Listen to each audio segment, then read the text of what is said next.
Ladies and gentlemen, 2018 ND1 Miata. We got the RX-7 FD in the back with the tow for driving. And this car, I know what you're thinking. Hey, it's an ND1, the ND2 is better, but this one has been track prepped, tastefully modified. We have a lot of things, full list out in the description. We've got the Volk TE37 tires wrapped in Kumho HS51s, 225 all around. We've got Goodwin Racing exhaust, which I gotta say sounds pretty good. But most importantly, we have an E85 tune, which addresses a lot of the issues from the ND1. So we've actually raised the red line from 6,800 to 7,400. The ND1 is rated at 155 horsepower, ND2 is at 181, but this, with the tune, all the work the owner has done to it, is pushing out 170 to the wheels. I like the sound of that. Mazda Miatas are beloved for a very good reason. Miata is always the answer, as they say.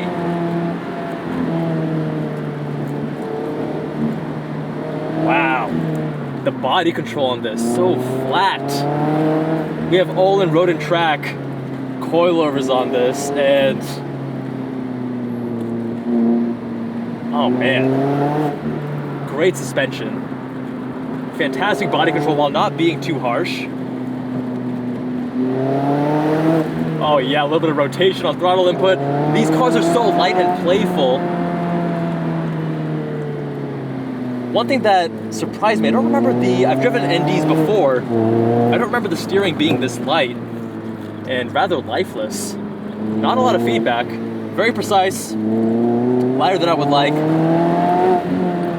but not really talking to me as much as some of the other cars, woo, there we go, that we've been driving today.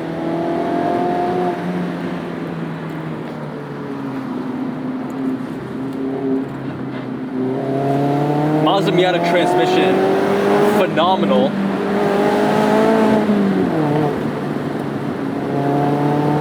Now that we no longer have the Honda S2000 being produced, this is essentially the best transmission you can get at a reasonable price range. Better than the GR86, better than the BRZ, more mechanical, more notchy, a little bit tighter. Very positive on gate entry, which we love. Now everyone's talking about power and how fast a car is 0 to 60. Who cares, man? When you have an open top experience, a car that's so beautifully balanced and so communicative with you, I mean, other than the steering, everything else is communicative. You just get it, man. It just feels right.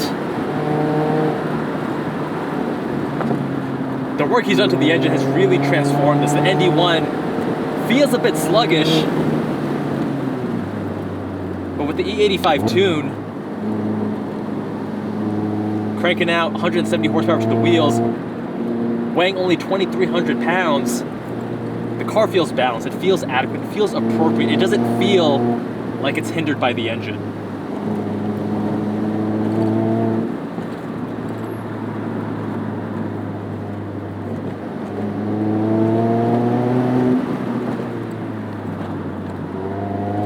I love how these Recaro seats are just holding me in place while still remaining quite comfortable.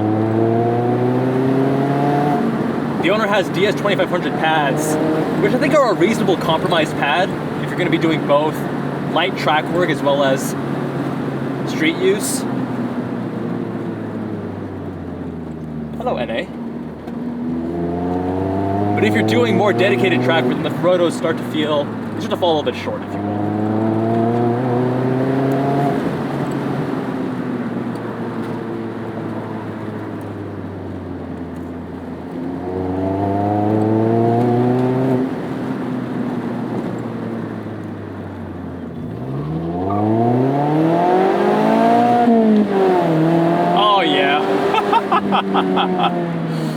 That higher red line definitely helps.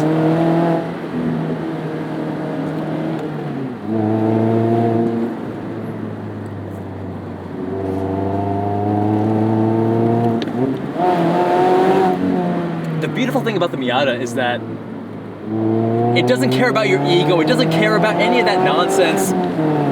Spec sheets, 0 to 60 times. It's got the modest 2-liter 4-popper, and that's all you need when you have such an intentional chassis design and a focus on driver inputs, driver engagement, driver reward. We got Tedward and the FC RX-7 up front. And this car dances with you. It's very similar in this modified form to something like a GR86, where you can feel comfortable pushing it. It has that beautiful FR balance that if you get a little bit of oversteer, it's easy to catch. Now with that shorter wheelbase, it is a little bit snappier than a GR86 or a BRZ. It's not as progressive, but it's so much fun. It's so rewarding.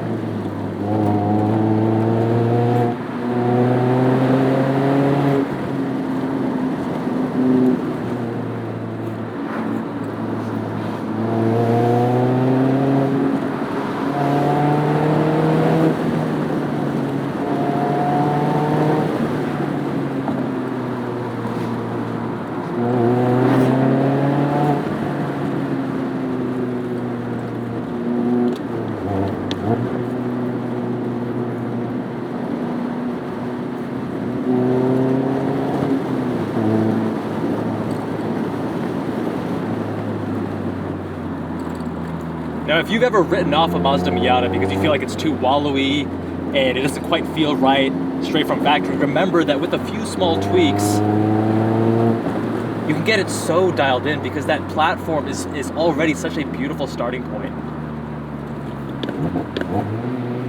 Throttle response immediate, heel toe rev matching is a cinch.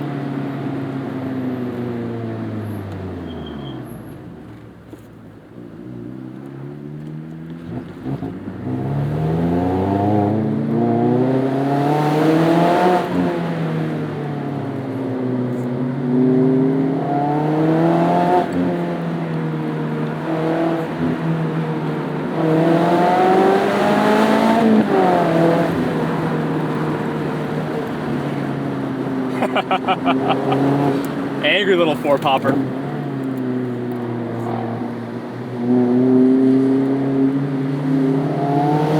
Woo! Getting a little sideways there with that water. But again, very progressive car. That just keeps egging you on. It's better to drive the slow car fast than the fast car slow. 100%.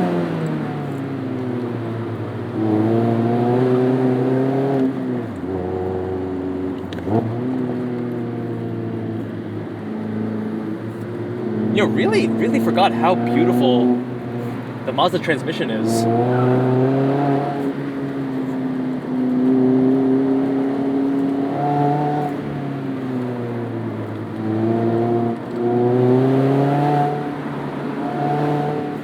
If I had any complaints, it would really be the steering. I know that it's a light, nimble, tossable car, and a light steering fits it. I would prefer a little bit more weight, but more importantly, more feedback.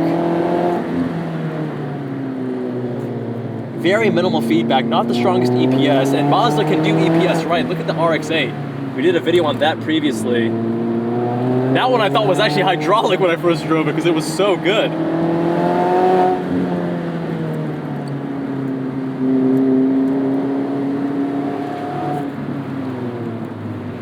You know what? Even my Mazda CX-50 has better steering feedback than this Mazda Miata. I kid you not.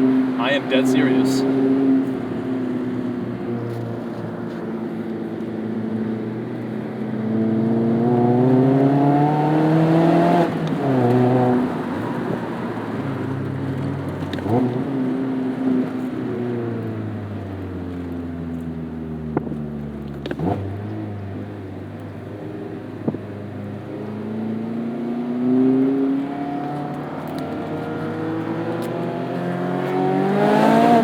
Corvette driver got the message.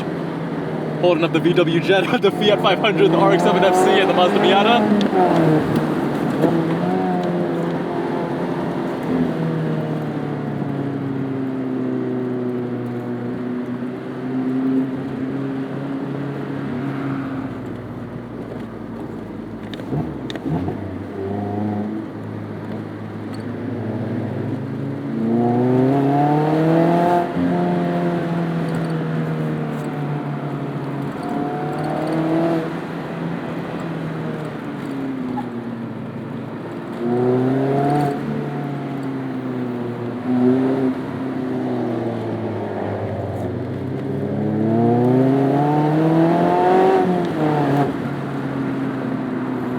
And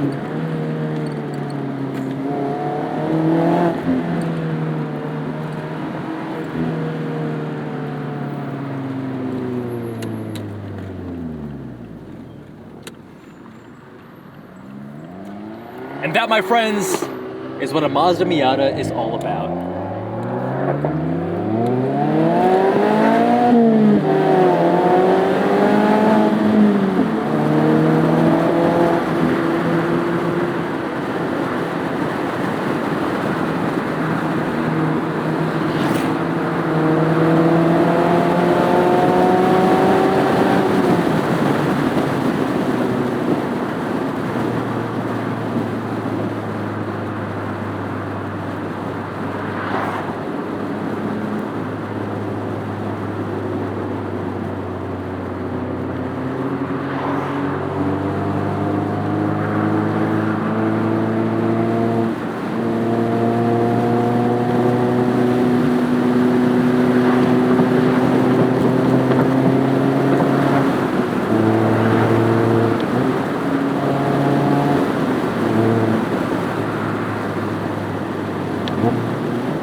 I'm gonna leave you with this one last little parting gift.